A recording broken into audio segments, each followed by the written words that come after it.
Hello and welcome back. And in this video, we're going to be talking about measurements. Okay, so let's go ahead and get started. We're going to follow some of the standard things that we do. So we're going to create an IP outlet. So I'm going to copy the previous one and I'm going to simply rename this measurement. And once again, copy, paste, measurement formatting, and create the function. Okay, so we are ready, and let's go ahead and create a label.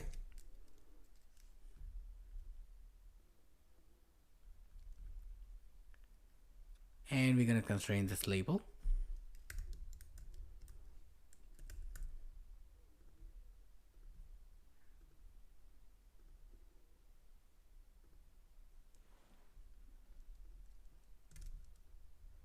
We're also going to make sure the outlet is connected.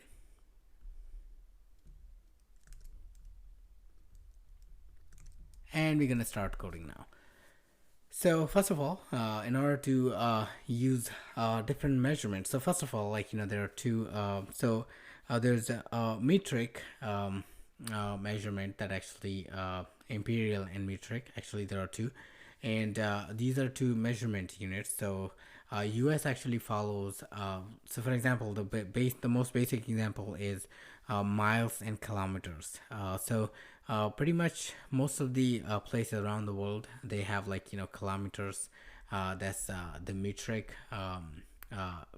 system, and so basically it's the locale that actually supports metric system is what we actually detect. So if it's not a metric system, if the locale does not support metric system, like for example United States, in that case we use imperial system. Okay, so let's go ahead and so when we are actually doing basically these measurement changes, in those cases we can actually detect if the system if the locale supports metric system or not. Okay, so let's go ahead and take a look how we do that. So first we're gonna get the locale,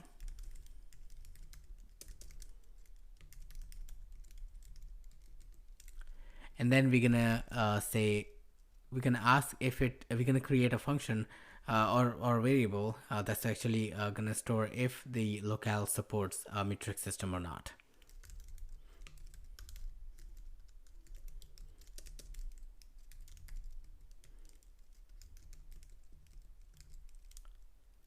Okay, now we are in this fictional situation where we are trying to calculate the distance driven in miles or kilometers.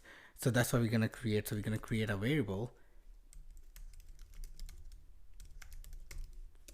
distance driven, and it's going to be of type measurement, and your measurement takes value in the unit. So value is going to be double.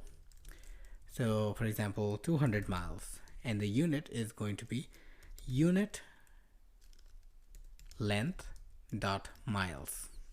Okay, so the default representation is unit in miles, because we are actually developing in English, and that's actually in United States English, so that's actually the default development language. So we're gonna tailor the entire experience according to that, and then we're gonna provide the variations using the locale helper classes that are provided for the locale and internationalization support.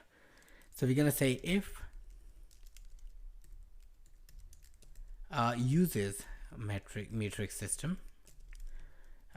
In that case, we want to convert our distance into kilometers. So we can either calculate it automatically, using our own calculations, or we can use some of the helpers that are provided by measurement class itself. So distance driven dot convert, and we can provide the unit. So unit length dot kilometer.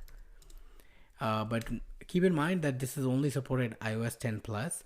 So if your default support, if your support for minimum version is below iOS 10. That means if you support iOS 8 or iOS 9, make sure to put availability check. And using that availability check, you can actually provide a variation and provide your own calculation for computing these distance conversions. Okay. So now here we're gonna convert our distance from miles to kilometers, and then we are basically gonna format using measurement formatter. Now measurement formatter comes out of a number formatter, so it has number formatter as well. So we're gonna simply say distance formatter, measurement formatter. And what we're going to do is we're going to say for unit option is going to be provided unit. So let me type that.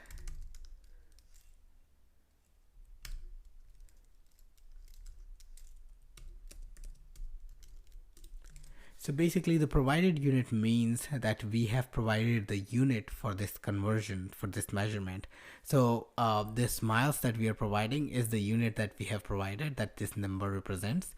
If we don't provide that, if we change this value, that means it takes the default for that measurement unit. So in this case, it's meters for the imperial system. So it can actually consider this as 200 meters instead of 200 miles. Okay, so because we are actually providing the unit length, that's why we are actually mentioning that the unit is already provided, because we want to see the correct conversions, not the incorrect conversions in that case. So we're gonna use the distance formatter's number formatter to basically show how many maximum number of fractional digits we want to show, and in our case it's 0.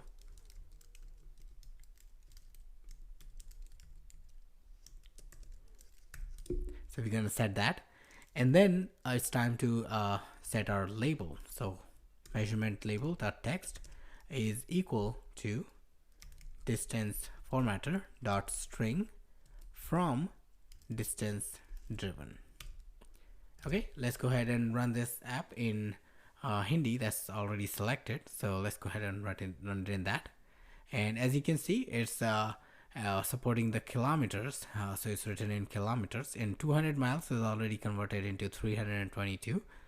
If you look at French, France also supports kilometers, so 322 kilometers is what's gonna write for the for that distance driven. And if we run in if we run in English, the default schema that we have created that supports the United States, in that case our system is imperial, and the conversion has not taken place, so it's still 200 miles, and it uses its own version of abbreviation. So miles, km, it's coming out of the measurement formatter once again. Okay, so this is how you actually do the measurement formatting within within iOS. And in the next video, we're gonna see how we can internationalize images. So basically localize different images and show different images based on different regions. In case you might need like if the need arises for you to change an image based on the locale that's the app is presented on, in those cases we're gonna need that. So we're gonna see how we can achieve that in the next video. So I'll see you guys in the next video. Thank you.